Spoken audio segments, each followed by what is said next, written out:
Hi, I'm Calvin Morris from Elite Care Services, and this is Elite Care Conversations. Thank you for taking the time to show an interest in the interview processes for Elite Care Services and what we are trying to achieve. That is quite simple. All that we're trying to do is to make sure that the awareness and the stigma around the bad part of care, as it is seen via the media, is squashed, and that we can deliver good quality content, good interviews and great information from the people who work on the front line of the care industry in the care homes and nursing homes. I hope that you enjoy this podcast.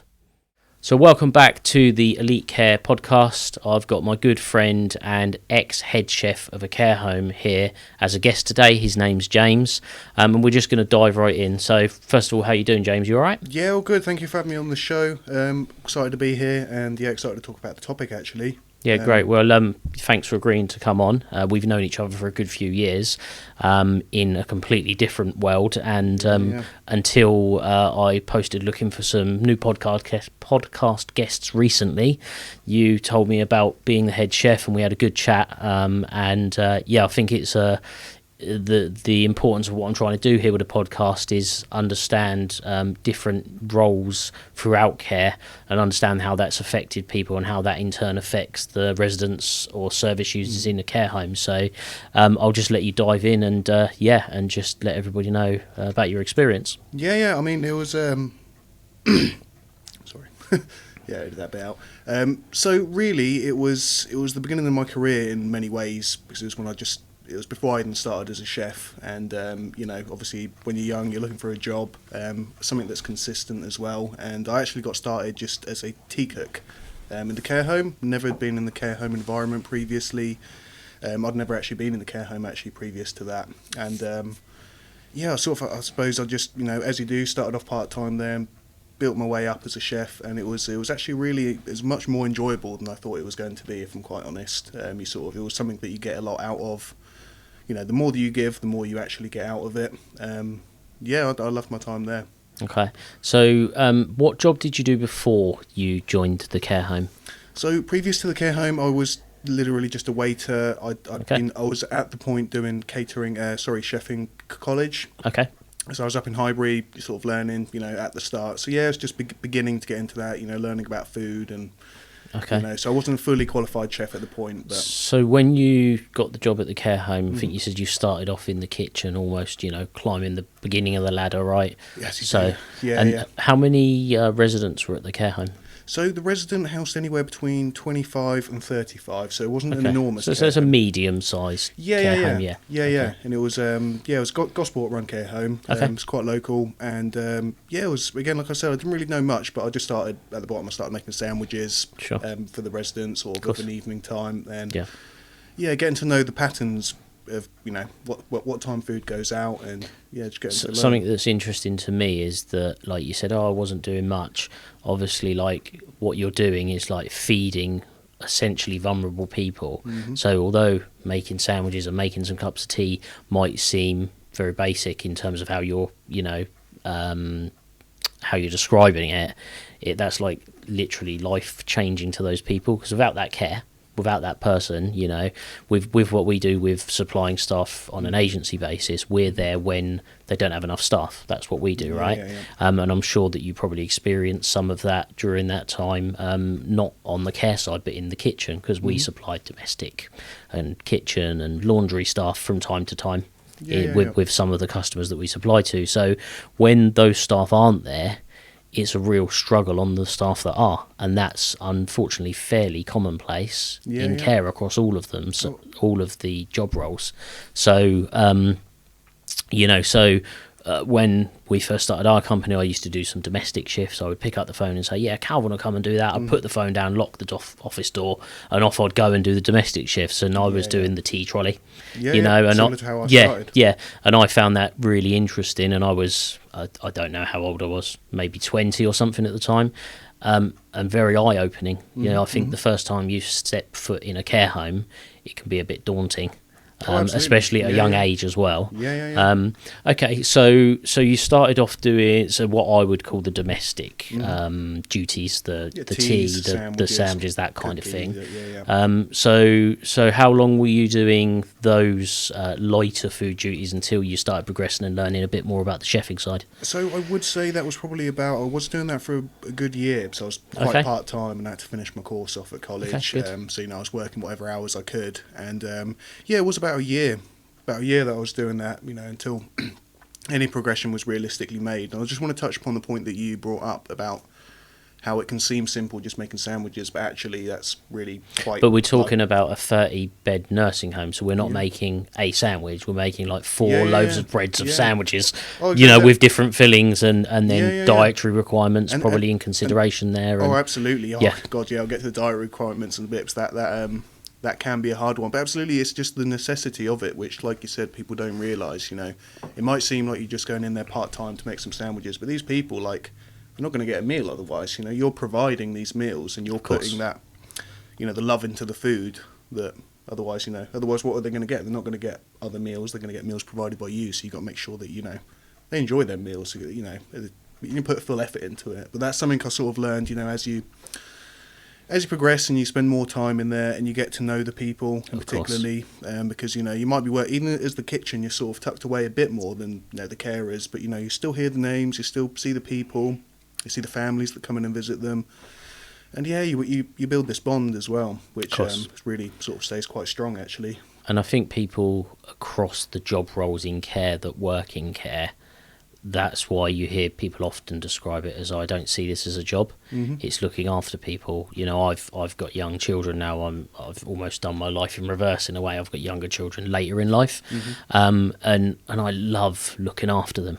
I've fun with them every day, and we have laughs and giggles every day, and that's it's similar being in a role in any position in care, right? In a care home. Do you agree with that? Oh, absolutely. Yeah. So, then the ladies, the carers that would speak to me as well, and that they really had very strong attachments. It wasn't, it was like you said, it was like another family member, because they would go home and they would take the troubles with them. If something could happen to a resident, they don't just stop worrying as they go out the door. Of course not. Yeah, they'd go home, they would worry all night. They'd come the next morning just to make sure they're okay. And it's just another part of the family, really. And to the people there, the residents, I mean, the care home that I was in had quite high dementia rates.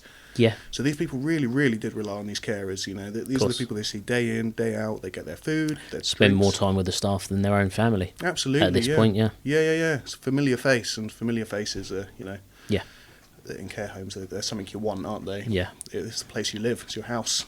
So, if you worked there, how long did you work there from start to finish, do you think? Altogether, I was actually there about 5 or 6 years. Okay, a long time then. Yeah. Okay. It was something I really did enjoy. So you were there over winters and summers, and then obviously changing the food menus during those seasons and stuff. So did they ever have any like summer fetes and that type of thing, or like open days with family members, those type of things? So were you, although this was approximately a 30-bed nursing home, at times were you cooking for a lot more people than 30? Oh, absolutely, yeah. The big parties, or like Christmas events, Easter events, all the families like to come in. So, 30 could go to like 100 plus quite quickly, especially if everybody which is 3-4 times the amount of food. Yeah, absolutely. And, so it's nice to provide food, and it's nice to see the families come in and enjoy time as well, because sometimes it's, I think people also forget that you can't do the residents don't just leave at the end of the day. Of course, they're there. So if they're going to have entertainment, you've got to provide it, and obviously, families. Of course. Well, if you relate that to everything that all of us have been through with COVID, and we were all in lockdown, locked in our houses, and I think everybody loved lockdown to start with. They're like, I'm at home, I'm not doing much, and then we got a few months into that, and it started to feel like prison. And that's really important, because the residents in a care home or nursing home don't have the facility or the mental capacity to be able to come and go every day like all of us do in our normal lives. Something else that I feel is related to that, if you ever stub your toe or hurt your finger, or you cut your finger and you don't realise how much you use that part of your body. Does that make sense? Until it hurts all the time when you're using it, or if, been unlucky enough to break something. Mm-hmm. And you know, obviously people in a care home, when we talk about care homes and nursing homes, they're generally of an older age. Yeah, of course, you know, yeah. generally 60 plus, towards the end of their life, Mm-hmm. and they're in a position where they can't just come and go every day. No.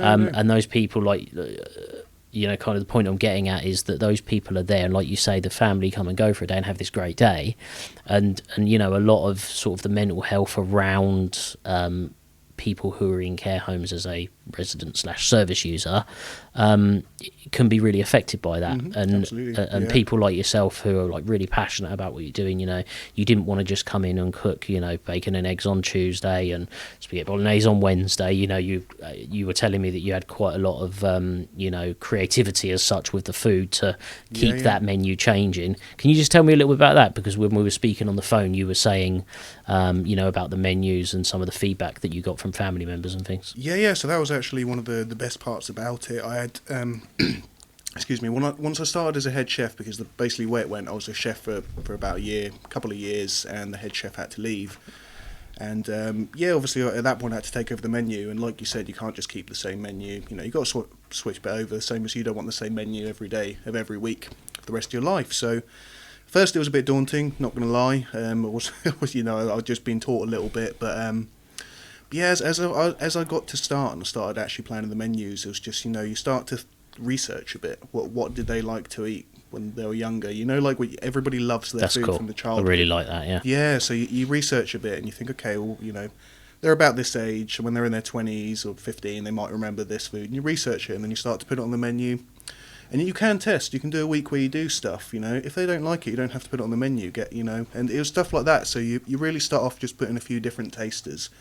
I've got to be honest, when I first started there, it was very simple in terms of, you know, like sausage, mashed gravy, peas and stuff. Yeah. And like almost very traditional British, very traditional basic food as such, really. Yeah, absolutely, yeah. But you know, you got to imagine some of these people have actually travelled quite well, just because they're at an age. They might have spent actually their 20s, 30s travelling. Well, I think anyone of a young age that doesn't appreciate that people older than them have a lot more experience than them are foolish. Oh, exactly. You know, you should, yeah. My grandparents have lived everywhere. He was in the Navy, you know, he'd gone to every country, so actually he knows many of the foods, but you know, you can't just serve him roast dinners every day, for instance. So roast dinner's a big staple, don't get me wrong, roast dinners are the absolute pinnacle. We do live in England. Oh, absolutely, yeah. You know, the residents do roast dinner on a Sunday dinner in the winter is the way things are around here. Absolutely, so, absolutely. But yeah, no, just introducing stuff like, the way I done it was I got different ingredients, but I made it homemade. So rather than paying more for a pack of something, I'd go the homemade way. So I'd think, right, how do we make this? I'll buy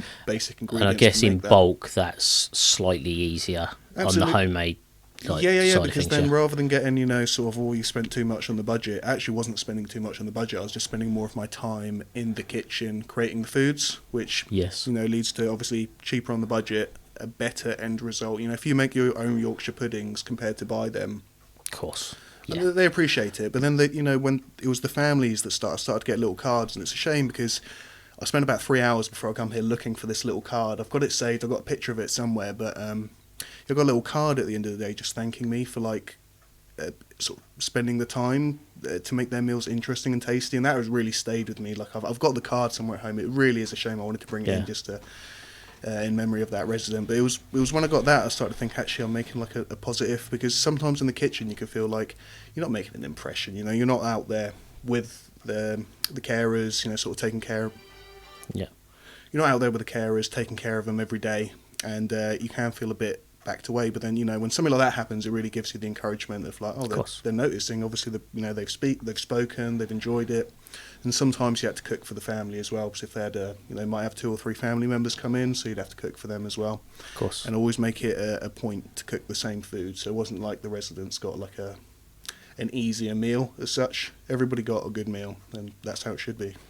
So yeah, there's a few things there really. Is like you say, it's almost like the unnoticed work, but if nobody got fed that day, you'd soon be noticed. Of course, yeah. Noticed for what you don't do rather than what you do. Mm-hmm. You know, in a way. And just touching on the budget side of things. So, you know, a big thing in care homes, I mean, especially now, you know, we all know the cost of operating any business. You're a business owner, I'm a business owner, and I'm sure that you've been under pressure as a business owner in terms of cost recently, gas, electricity, etc.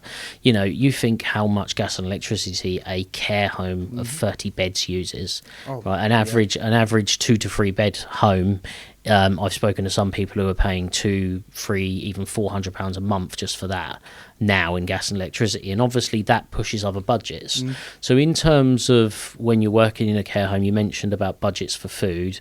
I've heard of care homes and the food allocation budget per resident per day being as little as £1.50. Can you remember kind of what budget? How did they budget you? Was it per head per day? Was it a daily budget for everyone? How did that work? It was actually quite an easy one. It was a monthly budget for me. Okay. So as long as I didn't sort of exceed it too much, which I'm going to be honest, I did exceed it a number of times, but it wasn't by a huge amount each time. And this is why they were happy, because the first couple of months of me doing it, they were a bit, was a new chef, he's making some changes, let's see. But it was when I started getting the comments from the families, and they went and saw the two owners used to come down quite regularly. I'd say about once a month. That's good. Lived up in Scotland, but they would still take the drive once a month. Really nice people, actually. Got on with them quite well. But it was the word sort of got to them about the food. As soon as that happened, they just stopped. It was like if it was budget £100. But that's what a good care home does, and I understand from their point of view. They're running this business to make a difference, but it is still a business, and that business has to stay afloat in order to operate. And therefore, that's why budgets exist. And I don't know. Can you remember how long ago do you think it was when you finished there? Oh gosh, this was a while ago.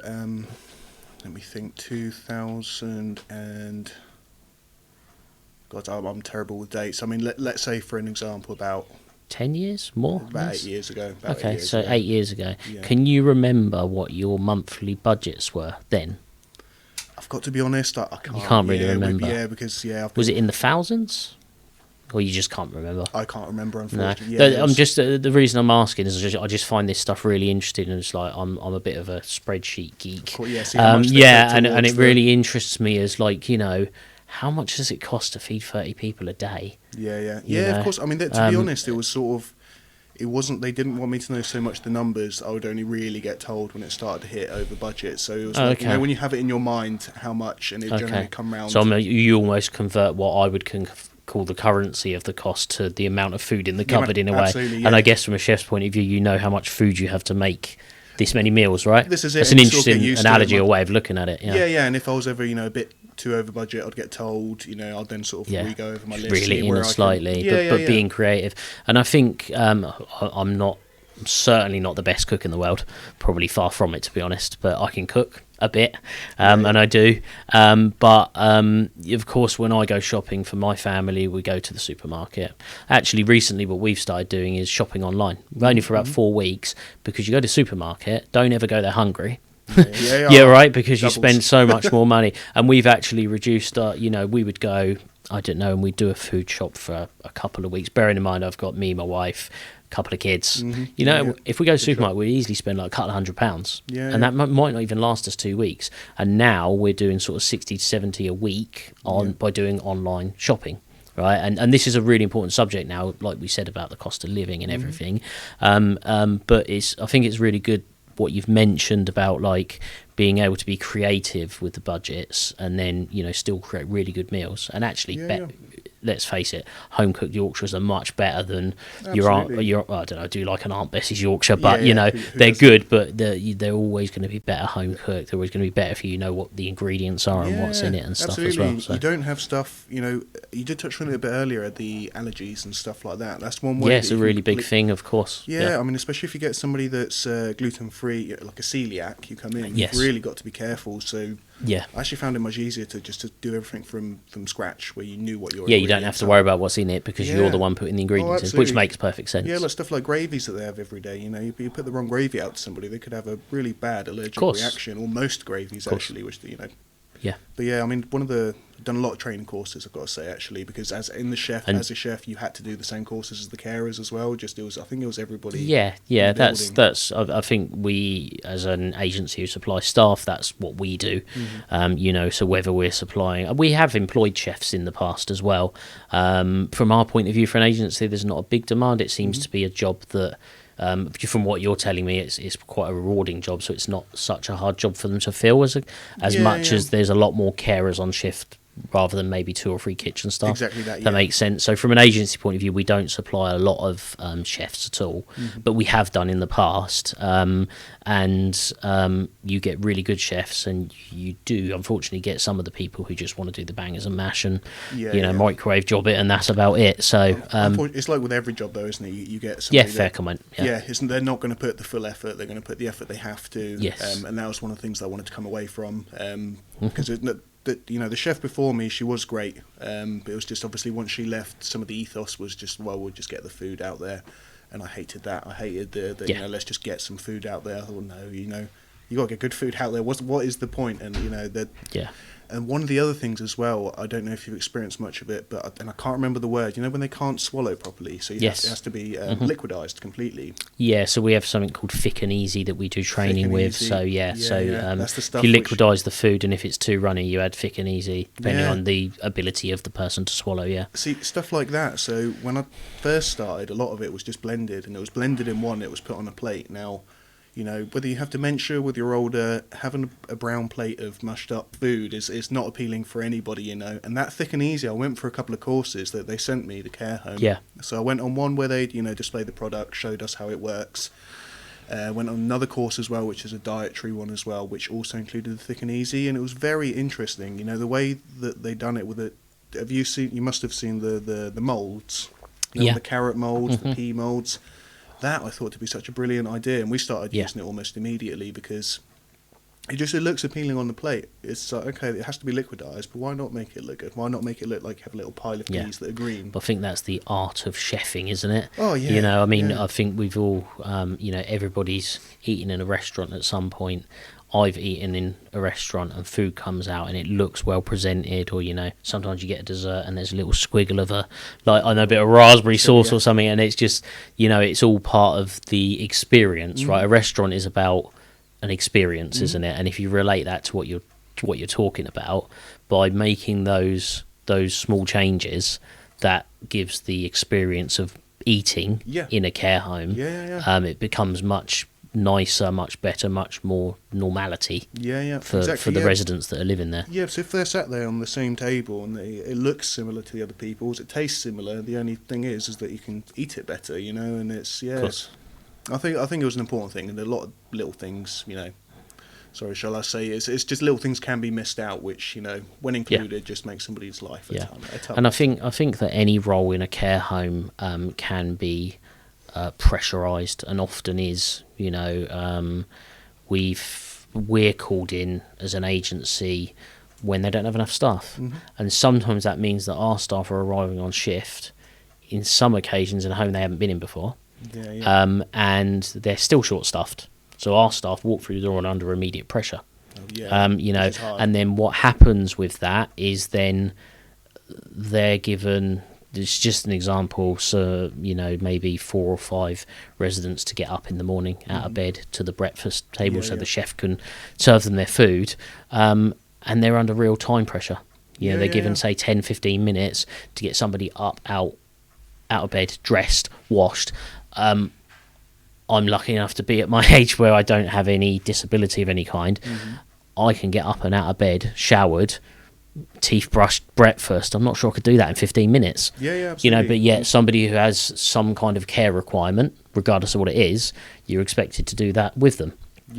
So it's time challenging, and then in turn, if the chef and the kitchen team are understaffed, then sometimes people are under that same time pressure, and then we come back to what we're talking about, right? Which is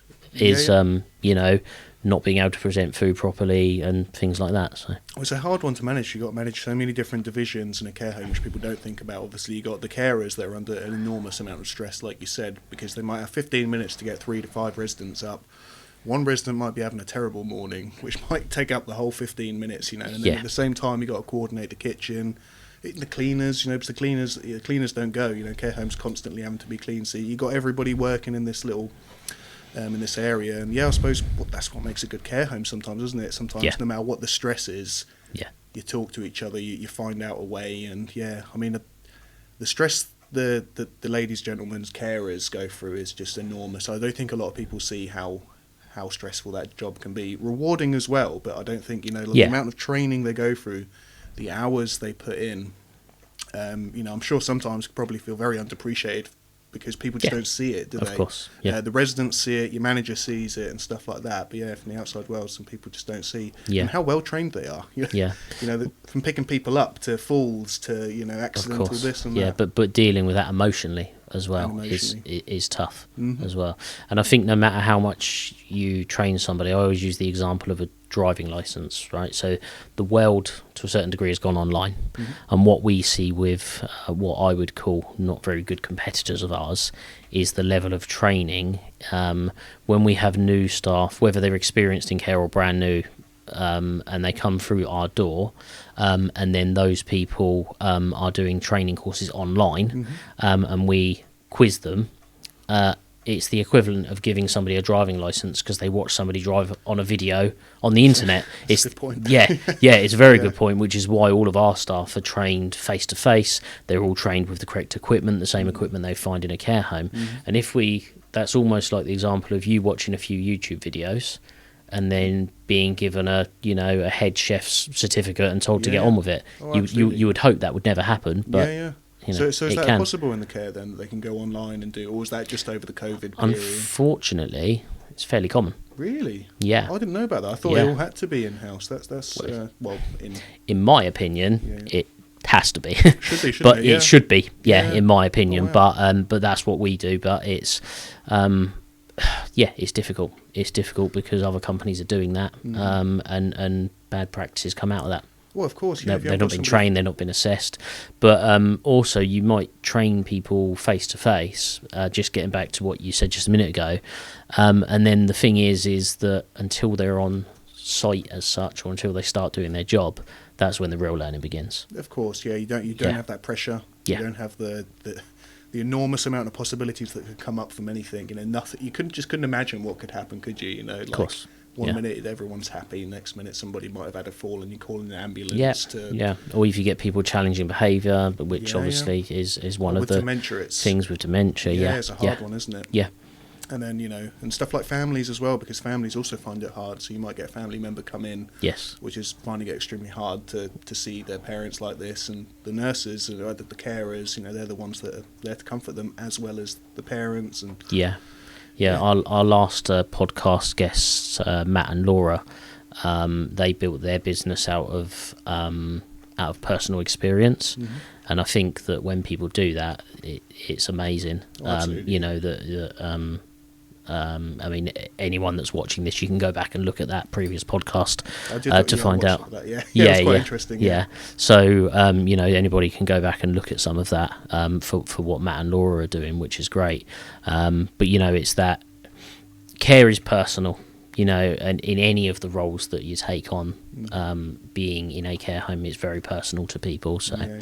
So just getting towards the end of your kind of career in the care home as head chef, why did you leave? Why did you know that was the right time for you? What did you go on to do after that?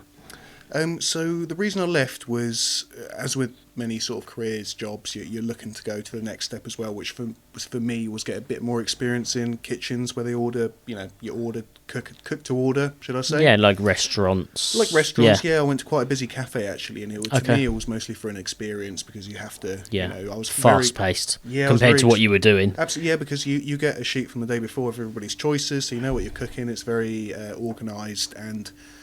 I found it, it was just the next sort of logical progression step for myself.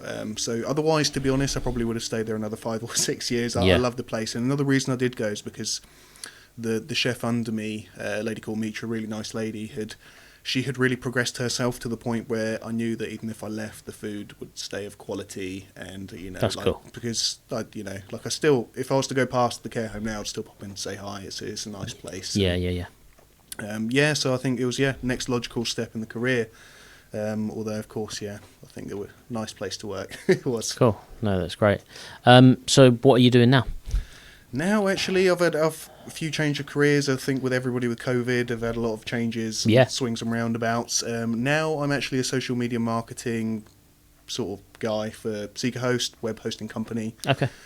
So I primarily work online, which is very different, sort of sat in an office most of the day compared to what I was doing before. But it's enjoyable, and it's, obviously sometimes you just got to make a bit of a switch, and it certainly suits me in ways now. It's stuff that I enjoy, and it's interesting, it's current, and although as much I do still miss being in the kitchen. I've got to be honest, I love cooking at home. You're going to leave here and go and get a job in a care home, aren't you? Yeah. Now we're reminded of everything. Yeah. But no, it was a really awesome time. I've got to say, I think anybody to have that experience is it's a good one. It's a good one that you come away with. And you remember everybody as well. That's the thing, all the residents, whilst I worked there, I could still probably name all of them by names. I still remember their food requirements and stuff. It stays with you a long time. Yeah, cool. That's really good. Look, thanks very much for taking the time out to come and record this podcast. My aim for the podcast is to just spread awareness for people to understand what goes on in care, every aspect of that, all of the different job roles. And I've found over the years that, care, you only ever hear about the bad things. How many hundreds of thousands and millions of hours a year are delivered in care that nobody hears about. Yeah, absolutely. Everything from the carers to the managers to the owners of the businesses, the care homes, the chefs, the domestic staff, all of them. You touched on that domestic staff are, you don't go in and clean up and that's it. It's all day, and it's a lot of stuff, a lot of people to ultimately, in this case, look after 30 residents. And people don't see that. People don't understand that. They don't see that. And I think it's really important to spread that awareness so that people can understand it. Perhaps there's some people who might watch this podcast that are thinking about getting into care, thinking about getting into chefing, thinking about, working in the different job roles in care, and they're not sure what to do or maybe how to do it. So if somebody was looking to sort of, walk in your footsteps as such, what advice would you give to them? Would you just say go and do it? What would you say to that? I would say always get started, as with most jobs.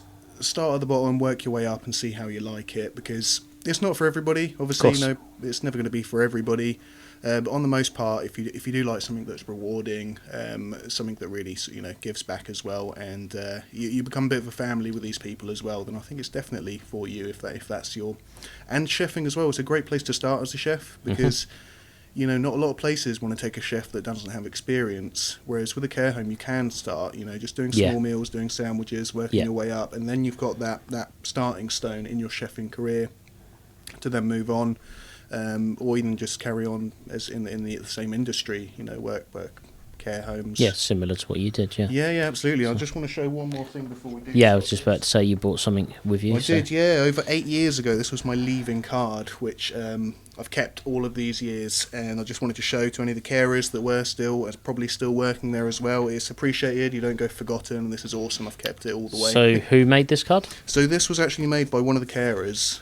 She draws, so this is all animated by her. Really? Yeah. Oh, so okay. I don't know if the camera will be able to see when I put this in front for a minute. But it's all animated by her, stuck on custom, and they all sort of signed it just before I left. I think they got some of the residents as well. And I've kept this with me, and it's meant a lot. 8 years later, it's probably. Well, if you've still got it, then and you're still able to find it. Absolutely, I'd never lose this. It was it was an important one. But But thank you for having me. It's been been awesome. Thanks for coming along. So, all right, thanks very much. Thank you very much for taking the time to watch this interview on Elite Care Conversations. I'd just like to say the only way that we're going to be able to make a difference and reach a wide audience is if people like, comment and share this video. Please feel free to do that. It very much helps the cause of the reason that I've decided to do this. Also, if you enjoyed what we're doing, could you please give us a 5-star review either on Google or on Spotify or on YouTube or whichever platform it is that you are watching this on. If you are watching it on YouTube, please do subscribe for future notifications about the different videos that we're going to be uploading. And thank you very much. I'll see you on the next one.